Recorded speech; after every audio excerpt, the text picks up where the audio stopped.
인사하겠습니다. 샬롬. 네, 반갑습니다. 샬롬. 앞뒤 인사하세요. 안녕하세요.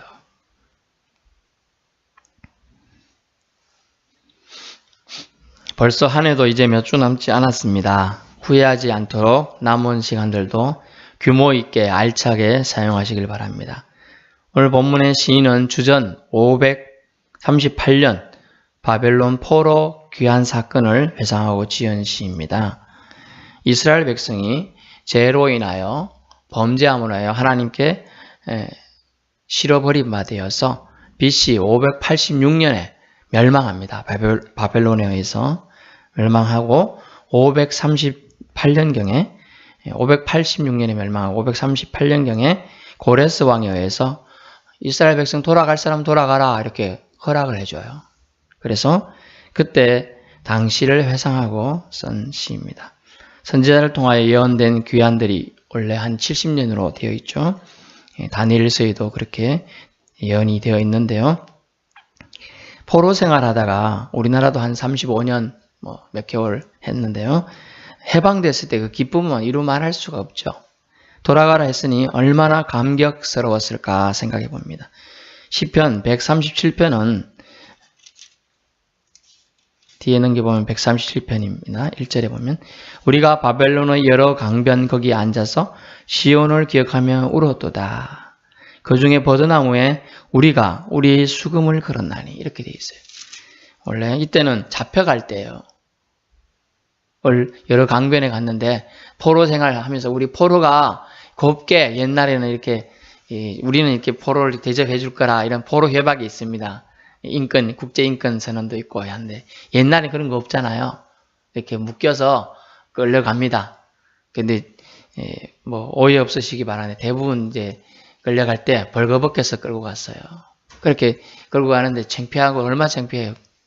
이제 그런 게 말이 되겠어요. 끌려갔는데 심지어 그거하고 뭐라 하겠느냐. 강변에 앉아가지고 너들 옛날에 잘 부르는 노래 있지? 그거 한번 불어봐. 이렇게 지금 끌고 가는 장수들이 포로되어 가는 사람한테 우리나라 같으면 일본 놈들이 우리 보고 너들 잘 부르는 아리랑 불러봐 이렇게 얘기한 거예요. 얼마나 슬펐을 거예요. 그리고 심지어 오늘날 막 기타 같은 건데 그 기타를 나무에 걸어놓고 있는데 그걸 꺼내갖고 걸어보라 하고 막 이렇게 요구하고 자기 유흥을 위해서 우리의 민족의 정서가 애환이 담겨있는 노래를 불러보라고 한 거예요. 그때 이 통환을 586년에 잡혀가면서 그랬는데 538년에 돌이키면 볼 때 그 느낌은 이루 말할 수 없을 거라는 거죠. 시편 137편에 시온을 기억하며 펑펑 울었고 버드나무에 수금을 걸어두었는데 적군을 위해서 고향의 노래를 부르는 심정은 이루 말할 수 없는 안타까움이었다. 그런데 본시는 슬픔을 기쁨으로 감격으로 바꾸어주신 여호와를 찬양합니다. 1절에 보니까 꿈꾸는 것 같았도다. 우리가 너무나 좋은 현실을 당하면 이게 꿈이야 생시야 막 이렇게 생각하면서 얼굴 한번 볼때기 꼬집어봐. 심한 경우는 뺨을 한번 때려봐. 막 이렇게 할 때가 있잖아요. 그만큼 좋았다는 거예요. 꿈꾸는 것 같았다. 입에는 어때요? 좋은 일이 있으면 우리 만면에 얼굴에 싹 웃음이 지잖아요. 그런 거. 제가 제 후배들이 제가 결혼할 때 이런 표현을 쓰길래 제가 진짜 그런가 싶었어요. 선배는 얼마나 결혼한 게 좋으면 입이 기회가 걸렸네 이러더라고요. 그래서 그때는 무시했는데 집에 와서 이제 사진 찍은 걸 봤어요. 그래서 진짜 많이 잘 웃고 있더라고요. 그래서 이때 해방을 맛볼 때의 기쁨은 웃음을 머금고 웃음을 싣는 거죠. 그러면서 찬양이 혀에서 그냥 흘러나오는 거예요. 흥얼흥얼 대면서 옛날에 흥얼흥얼 부르던 저희 대학 때는 뭐가 유행했어요? 아실 분들이 아실 텐데 또 거기 분들도 좀 아시잖아요. 김종찬이 노래 불렀잖아요. 토요일은 밤이 좋아 막 그런 노래 부르면서 기분이 막 흥얼흥얼하고 양희연의 노래 아침 이슬도 열심히 불렀고 막 그런 노래 불렀는데 그런 노래가 막 흘러나오는 거예요, 지금. 그럼 시온을 기억하면서 여호와를 찬양하는 노래가 혀에서 막 흘러나올 정도로 기분이 좋은 거예요. 우리가 너무 좋은 일 있으면 흥얼흥얼 되잖아요, 그냥. 뭐 노력하다가 흥얼흥얼하기도 하고 자기가 평소에 좋아하지만 팝송 같은 것도 잘 못 부르는데 그냥 팝송도 흥얼흥얼 될 때도 있고 그런 거예요. 지금 문 나라들도 여호와께서 큰 일을 행하셨기 때문에 칭송하는 장면이 오늘 본문에 들어있습니다. 기쁨은 진정 바라던 것, 소원하던 것이 이루어질 때 최고의 행복을 맛볼 수 있는 거죠. 그때 맛보는 기쁨이에요. 하지만 시인은 오늘 반전이 있어요. 시인은 아니 앞에는 본문에 기쁘다고 하고 웃음이 절로 난다고 하더니 5절 4절부터는 심각하게 표현하고 있습니다. 나머지 돌아오지 못한 자들도 돌아올 수 있도록 해달라고 간구하고 있고요. 5절 6절에는 더구나 앞으로 나아갈 방향을 여호와께 간구하고 있어요. 뭐냐면 눈물이란 단어를 쓰고 있어요. 울며라는 단어를 쓰고 있어요.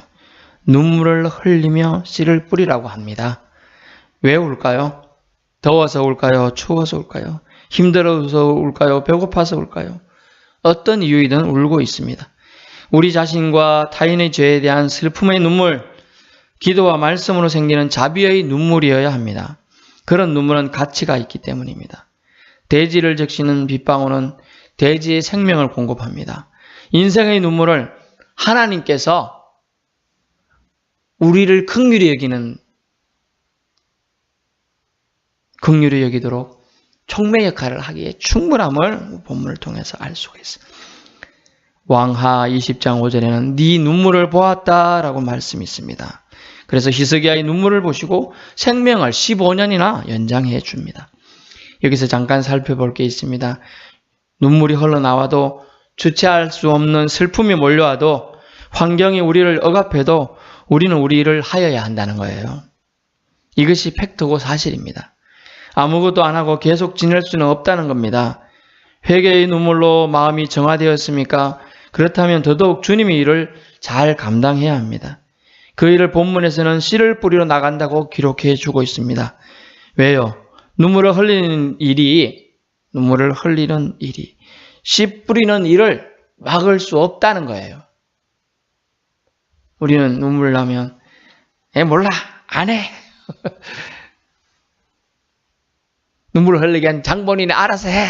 뭐 이렇게 할 때가 많은데 분명 본문에서는 눈물을 흘리는 일이 씨 뿌리는 일을 막아서는 안 된다. 막을 수 없다는 걸 얘기하는 거예요. 5절 봅니다. 눈물을 흘리며 씨를 뿌리는 자는 기쁨으로 거두리로다. 아멘. 6절도요.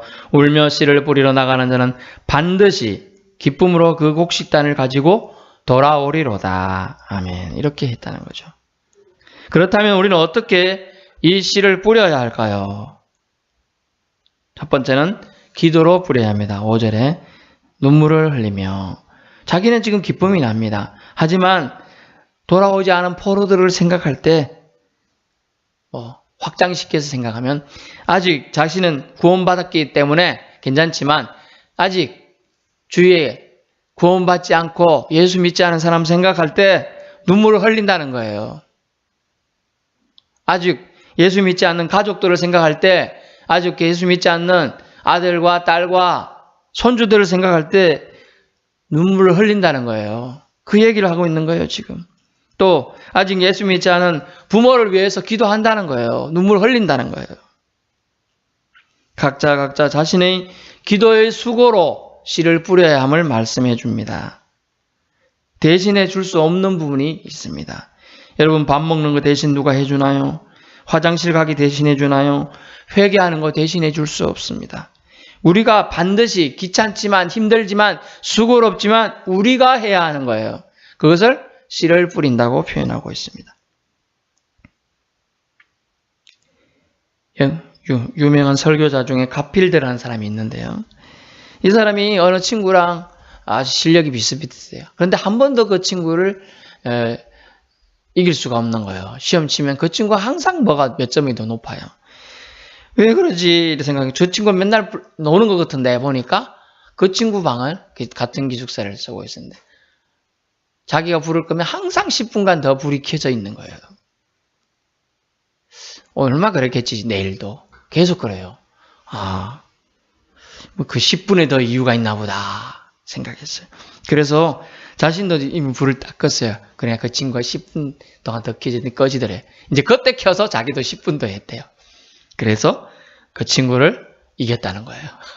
10분의 수고, 10분의 기도로 삶이 바뀐다는 걸 그가 체험했다는 거죠. 여러분, 기도는 마치 이것과 같습니다.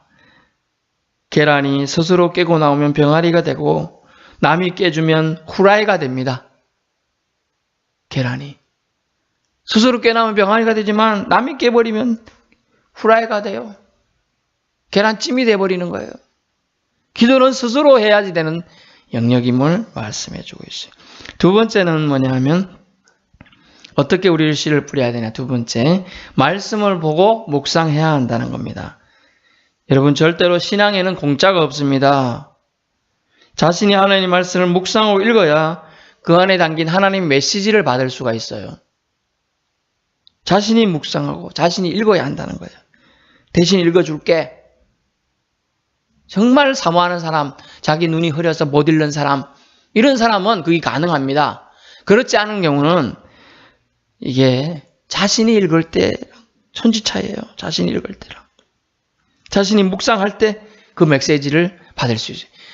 하나님이 자신을 계시하신 방법이, 보여주신 방법이 이 성경에 기록되어 있는 거예요. 근데 이 성경을 읽지 않으면 하나님을 만날 수가 없는 겁니다. 그래서 성경을 봐야 한다는 거예요. 더 정확히 말씀의 메시지를 캐치할 수가 없다는 거예요. 그러므로 우리는 말씀을 보고 묵상해야 해요. 누가 먹여주는 데만 익숙한 사람들은 나중에 먹여주지 못하면 안 먹게 되고 굶게 되죠. 어릴 때 아이들은 잘 못 먹으니까 먹여줍니다, 부모가. 자라서는요, 단단한 음식도 자기가 먹어야 되는 거예요. 먹지 않으면 바로 옆에 있는 데 손을 뻗쳐서 가져와서 입에 넣고 씹지 않으면 자기께 되지 않는 거예요. 손을 뻗쳐서 가지고 씹는 과정이 우리에게 필요함을 주님은 말씀해 주고 있습니다. 마지막 세 번째는 뭐냐 하면 어떻게 씨를 뿌려야 됩니까? 하나님께 구별하여 드릴 것을 구별하는 것을 통해 씨를 뿌려야 됩니다. 이거는 크게는 시간의 11조를 드려야 합니다. 물질의 11조도 드려야 돼요. 양심의 11조도 드려야 돼요. 말라기 3장 8절을 제가 읽어드리겠습니다. 말라기 3장 8절. 사람이 어찌 하나님이 이것을 도둑질하겠느냐. 그러나 너희는 나의 것을 도둑질하고도 말하기를 우리가 어떻게 주의 것을 도둑질하였나이까 하는도다. 이는 곧 11조와 봉헌물이라. 그대 단서가 있어요. 7절에 보니까 그리하면 나도 너희에게로 돌아가리라 하였더니 너희가 이르기를 우리가 어떻게 하여 돌아가리까? 라고 했어요. 하나님께 돌아가고 하나님의 심정을 다시 얻는 방법이 뭡니까? 물었을 때 주님이 가르쳐 주신 방법은 너희가 나의 것을 도둑질하였다. 그래서 내가 너희를 떠났다는 거예요. 그래서 제가 말씀드리는 거의 마지막 심정으로 말씀드린 것은 하나님께 구별하여 드릴 것을 드렸느냐라는 거예요. 시간의 11조는 뭡니까? 주일을 성수해요. 주일날 다른 걸 하기 시작하면 처음에는 좋지만 나중 가면 결국 시간을 주님이 도둑질한 너희를 책임지게 한다. 결국 뭡니까? 주일을 여러분이 범했습니다. 구약시대면 당연히 돌로 쳐 죽여야 됐습니다. 여러분이 주일을 도둑질하면 어떻게 됩니까? 여러분이 가져간 주일만큼 여러분의 생이 짧아진다는 거예요. 기억하셔야 돼요. 여러분의 생일 짧아집니다. 분명히 짧아집니다. 저는 오늘 그 말씀을 전하는 거예요. 여러분이 장수하고 싶으시면 주일을 범해서는 안 되는 거예요. 시간을 도둑질한 만큼 주님도 그 시간을 찾으시겠다고 말씀하고 있습니다. 물질의 11조입니다. 여러분의 삶의 지경에 잘 막히고 안 되는 부분들이 있죠. 그 물질 부분에 실패한 겁니다. 제가 여러 기업체 하시는 분들을 몇 번 만나봤는데요. 아주 큰 기업체 하시는 분이 있어요. 우리나라의 굴지의 회사예요. 근데 갑자기 애꿎은 일이 생겨서 막 거의 힘들고 어렵고 심지어 다른 회사로 넘어갈 부도지경까지 가는 걸 봤습니다. 근데 알고 보니까 스스로 제가 말한 것도 아니에요. 스스로 그분들이 말씀하는 공통점이 있어요. 기억하시는. 11줄 안 해서 그런가 봐요. 이렇게 자기들이 말하더라고요. 자기들이. 그래서 하나님 것을 떼기 힘들어요. 우리 만원 벌어서 1,000원 하긴 쉬워요. 그런데 10만 원 벌어서 10,000원 하긴 할 수 있어요. 근데 여러분 100억 벌어갖고 10억 하기는 어려운 거예요. 정말 어려워요. 그래서 이게 얼마나 훈련이 중요한지 알 수가 있어요. 이스라엘 백성은 광야 40년 동안 주의를 지키는 훈련을 했음에도 불구하고 가나안 땅에 들어가고 얼마 되지 않아 주의를 지키지 않기 시작했어요. 하나님을 예배하지도 않기 시작했어요. 그만큼 어렵다는 걸 얘기하는 거예요. 시간의 11조, 물질의 11조 어렵습니다. 어렵기 때문에 지키라고 하는 말씀. 그리고 주님은 지키는 자에게는 만배의 축복을 네 창고에서 쌓을 곳이 없도록 붓지 않아야 하는가 보라 그랬어요. 어떤 때 부어요? 우리 이만큼 있어야 부어주는 거예요. 막 부어주는 거예요. 그런데 하나님은 준비하고 있어요. 기도하고 마땅히 네가 바칠 거 바치면 이렇게 부어주려고 하는데 여러분은 기도로 아뢰지도 않고 말씀을 보지도 않고 드릴 것을 드리지도 않는데 줄 수가 없는 거예요, 여러분.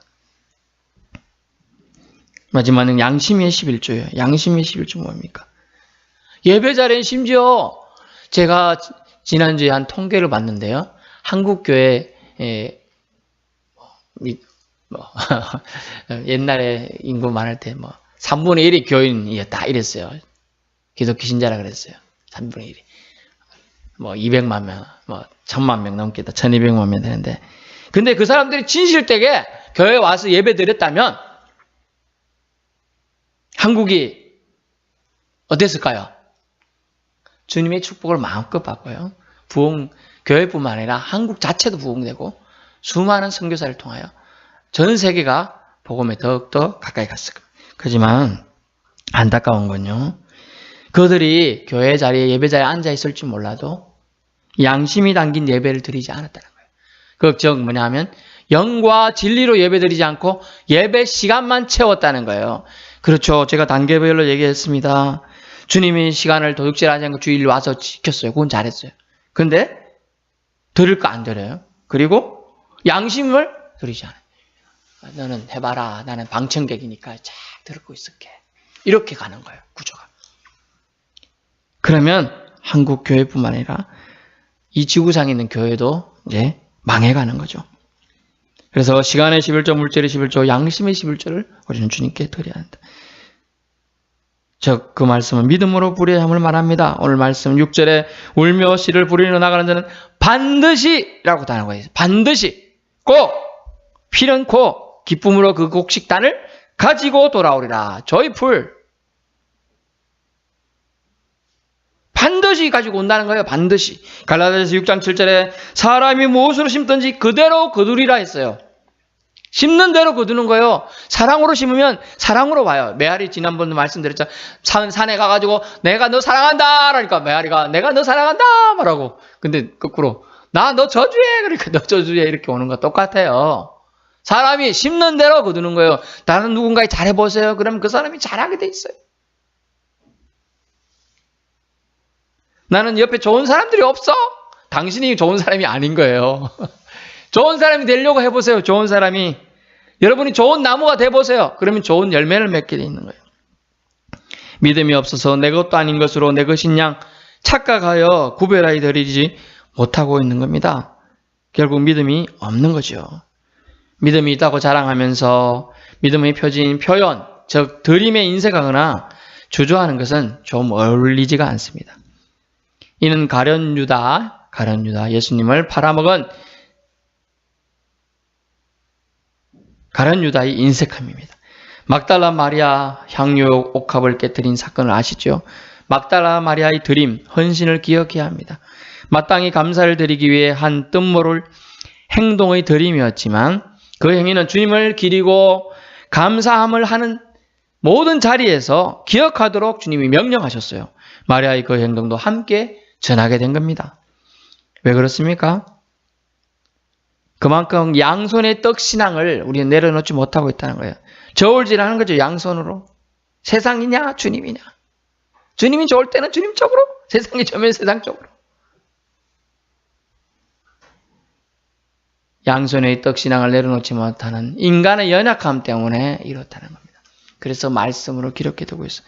말씀을 읽음을 통하여 너희가 그 말씀을 마음판에 새기라 라고 얘기해주고 있는 결론입니다. 본문은 기쁨의 시입니다. 하지만 기쁨에 계속 머무르기 위해 어찌해야 하는가를 말해줍니다. 우리는 예수 그리스도의 드림, 즉 희생과 구속, 속량으로 구원받았습니다. 이미 구원의 완성이 되는 날까지 우리는 계속 씨를 뿌려야 한다는 겁니다. 더워도 추워도 슬프도 기쁘도 눈물 나도 멈추지 말고 씨를 뿌리러 나가야 합니다. 아빠가 오늘 나 일하기 가기 싫어 하고 안 가면 자녀들이 아내가 굶게 되는 거예요. 아내가 오늘 나 밥하기 싫어 하게 되면 밥을 굶게 되는 거예요. 이 눈물의 씨앗을 뿌리는 것은 그 눈물의 씨앗이 수고를 해야 되는 것은 우리의 수고로 누군가가 복을 받는 거죠. 그게 예수님이 이 땅에 오신 이유 중에 하나예요. 예수님은 누구를 위해서 오신 거잖아요. 저와 여러분의 죄를 속하기 위해 오셨기 때문이에요. 수고의 눈물, 슬픔으로 회개의 눈물, 고생의 눈물이 담긴 시는 그 자체에 여러분 조에 생명이 있는 겁니다. 그래서 이런 말이 있잖아요. 여자의 눈물은 강하다. 저는 감히 말씀드립니다. 모든 눈물은 강하다라고 말씀드리고 있어요. 저는 모르겠습니다. 아버지 심정이 있어서 그런지 몰라도 추운 날 어떤 애들이 길에서 그냥 울고 있다. 마음이 진짜 안 좋더라고요. 또 심지어 집에서 자고 있는데 옆집에 애가 막 크게 운다. 마음이 안 좋아요. 왜 우는가? 뭔 일 있나? 막 이런 생각이 막 드는 거예요. 그런데 하나님은 우리가 울어야 열매를 맺기 위한 우는 과정이 필요함을 말하고 있습니다. 이제 우리는 기도의 씨앗을 뿌리러 나갑시다. 서로의 영혼을 위해 중보 기도도 합시다. 자신의 영혼을 위해서도 기도해야 합니다. 다음은 말씀을 묵상하는 씨앗을 심어야 됩니다. 마지막으로는 하나님의 것을 구별하여 바침으로 하나님께서 모든 것의 근원임을 고백합시다. 이 세상 무엇보다 하나님을 더 사랑함을 표현함을 심읍시다. 이는 결국 곡식단이 엄청난 수확의 축복으로 여러분의 삶 가운데 역사가 일어날 것입니다. 슬퍼도 눈물 나도 씨를 뿌리러 나가야 나중에 거둘 것이 있습니다. 이 땅에 사는 동안 뿌린 믿음의 씨앗은 결국 영혼의 추수로 이어질 것이라는 거예요. 이 땅에서 뿌린 씨앗을 보고 여러분이 천국에서 누릴 보화가 결정된다는 걸 기억하실 수 있길 바랍니다. 기도하겠습니다.